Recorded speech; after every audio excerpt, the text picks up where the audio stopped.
Papá, estoy harto que me digas cómo vivir. Quiero vivir la vida a mi manera. No quiero más reglas, quiero vivir solo, lejos de ti, no te necesito. Y el padre se sorprende cuando ve la reacción de aquel hijo que con tanto cariño había criado. Y el padre le pregunta, pero hijo, ¿por qué quieres apartarte de mí? Yo nunca te ha faltado nada aquí en la casa, ¿por qué quieres irte? Y es inexplicable la decisión que el hijo menor decide tomar. Sin embargo, este hijo le dice, yo necesito que me des la herencia porque quiero irme de casa, quiero vivir allá, experimentar el mundo. Y aquel padre va y vende sus posesiones y le da la herencia a su hijo. Y antes de poder darle aquella herencia, el padre le dice, antes de darte la herencia quiero advertirte algo, que si tú te vas de la casa, si tú te apartas de mí, nunca vas a ser verdaderamente feliz.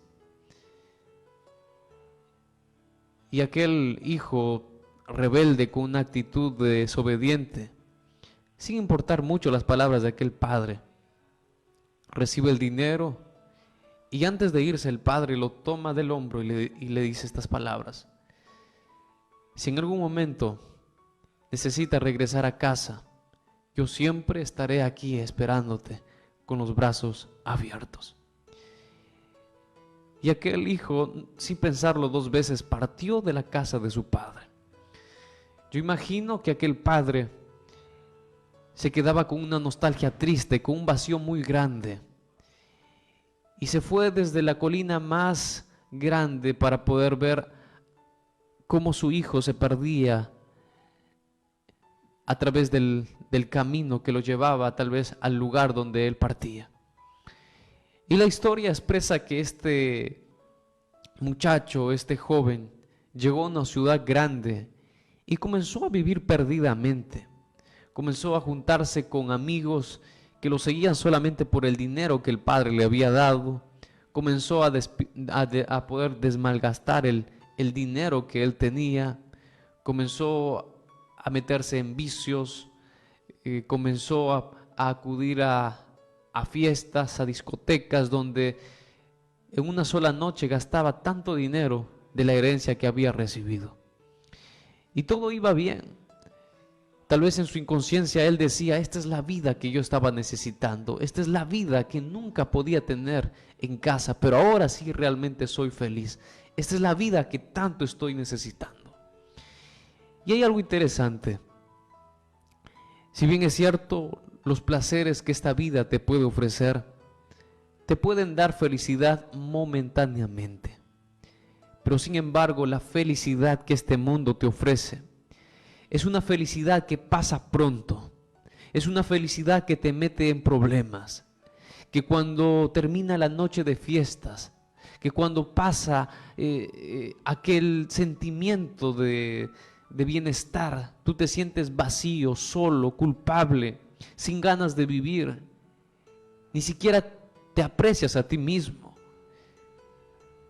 Y aquel hijo, después de haberse metido en los grandes vicios de la vida, comenzó a cultivar lo que él había sembrado con su propia mano.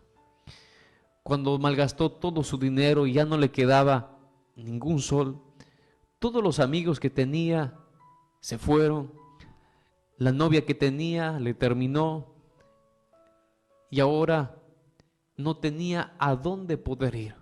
El hospedaje en el cual él estaba alojado no le quisieron esperar más tiempo, así que ya no tenía dónde dormir, comenzó a dormir en las calles.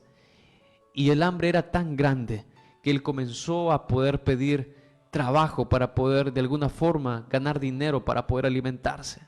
Sin embargo, nadie le quería dar trabajo. Para empeorar la historia, la narración bíblica expresa que hubo una grande hambre en aquel país. Hubo una grande crisis. Y lo único que él pudo conseguir fue cuidar cerdos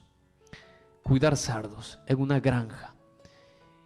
Para un joven judío, poder cuidar cerdos era algo tal vez más sobrebajante, algo tan humillante. Y es que el pecado es así. El pecado te va deslizando poco a poco hasta que tú pierdes la vergüenza, caes moralmente, cometes cosas que tal vez tú nunca te habías imaginado hacer. Y este hijo estaba allí sumido en el fracaso, en la desgracia. Y en ese momento de hambre, de sufrimiento, él dice: ¿cómo he podido caer tan bajo? Estaba tan bien en la casa de mi padre. Y es allí que comienza a lamentarse. Pero hay algo que le da esperanza. Y aún recuerda las palabras de su padre que le dice: yo te aconsejo que no te vayas de casa porque no vas a ser feliz.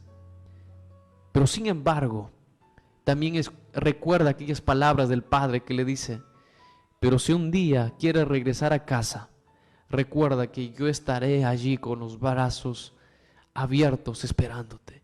Y esas palabras le dan esperanza, le dan confort. Y él dice: tal vez no merezco regresar a casa, tal vez mi padre ya no me reciba de vuelta, pero al menos quiero que él me reciba como uno de sus trabajadores. Y es allí que él decide regresar a casa, regresar a su padre. Yo no sé el momento duro que estés viviendo en esta hora. Tal vez al igual como aquel hijo desobediente, tal vez al igual como el joven de esta historia, en este momento has llegado al fracaso más grande de tu vida. Estás sumido en la desesperación, en la derrota, en una crisis tan grande y no sabes cómo poder salir. Sin embargo, recuerda las palabras que aquel padre le dice: cuando te metas en problemas, cuando sientas que la vida no tiene solución, recuerda que yo siempre estaré allí. Recuerda este hijo las palabras de aquel padre. Y esas palabras le dan esperanza y él decide regresar a casa. Y la narración expresa que cuando él decide levantarse e ir para su casa, a lo lejos, cuando aún estaba muy lejos de casa, el padre lo vio y fue movido a misericordia y corrió y se echó sobre su cuello y lo besó. Este padre siempre, antes de terminar el día, él todos los días iba a la colina para ver si es que en algún momento su hijo decidía regresar. Y cuando a lo lejos ve a un muchacho en la silueta del sol, apenas podía reconocerlo. Estaba tan desconocido al hijo que él había tenido. Y cuando él se acerca, él comienza a preguntarse: aquel hombre que viene, ¿se parece a mi hijo? Y cuando el hijo más se acercaba, se da cuenta que realmente se trataba de él. Y apenas lo reconoce, él comienza a correr y a correr. Y cuando se reencuentran después de mucho tiempo, aquel padre fue movido a misericordia, lloró, se abrazaron. Y el hijo le expresa: padre, yo te he fallado. Yo he malgastado todo el dinero que me diste. Yo no merezco que me recibas en casa. Pero por favor, al menos recíbeme como a uno de tus trabajadores. Y la historia expresa que aquel padre no solo lo recibió, sino que hizo una gran fiesta porque él decidió regresar a su casa. Sabes, a lo largo de estos años he encontrado a muchas personas que tienen miedo en poder regresar a Dios porque piensan que Dios jamás podrá perdonarlos. Hay muchas personas que he encontrado que piensan y dicen: no, a mí Dios no me puede perdonar. He ido muy lejos en la vida. Jamás Dios podrá ayudarme. Le he fallado tantas veces, aún sabiendo que estaba en el camino incorrecto. Le he fallado a Dios. Pero sin embargo, en esta hora yo quiero decirte que tus pecados no son una excusa para poder regresar al Padre, a Dios. Él esta hora está listo para poder recibirte. Y aunque el enemigo te diga: tú no mereces, tú mereces lo que te está pasando, Dios jamás podrá perdonarte. Tú crees que te va a perdonar con el tipo de vida que tú estás llevando. Pero sin embargo, en esta hora, Dios, al igual como aquel Padre, hoy está dispuesto, esperándote con los brazos abiertos para poder perdonarte. Hoy es un gran día para empezar un nuevo comienzo, para empezar la vida de una mejor forma, de una mejor manera. Hoy es un gran día para decirle a Dios: Señor, he corrido tanto en la vida, he vivido muchas veces solo, lejos, pensando que yo podía hacerlo, pero sin embargo lo único que he hecho es meterme en problemas, meterme en circunstancias difíciles. Por favor, acéptame de nuevo y comencemos una nueva historia. Y la mejor historia de tu vida está aún por escribirse, si es que hoy decides vivirlo de la mano de Jesús. ¿Tú crees que es casualidad que estés escuchando este mensaje? Ese vacío que tú sientes en tu corazón, ese intento de lograr algo en la vida, pero que solamente te has frustrado y no has logrado nada. Es la voz de Dios diciéndote que la única forma de poder emprender, de poder lograr, de poder vivir una verdadera vida, es solamente tomando la mano de Dios y siguiendo el camino y el sendero de la vida, y atreverse a escribir la mejor historia de la mano de Cristo Jesús. Que hoy sea un gran día para ti y tengas muchas bendiciones.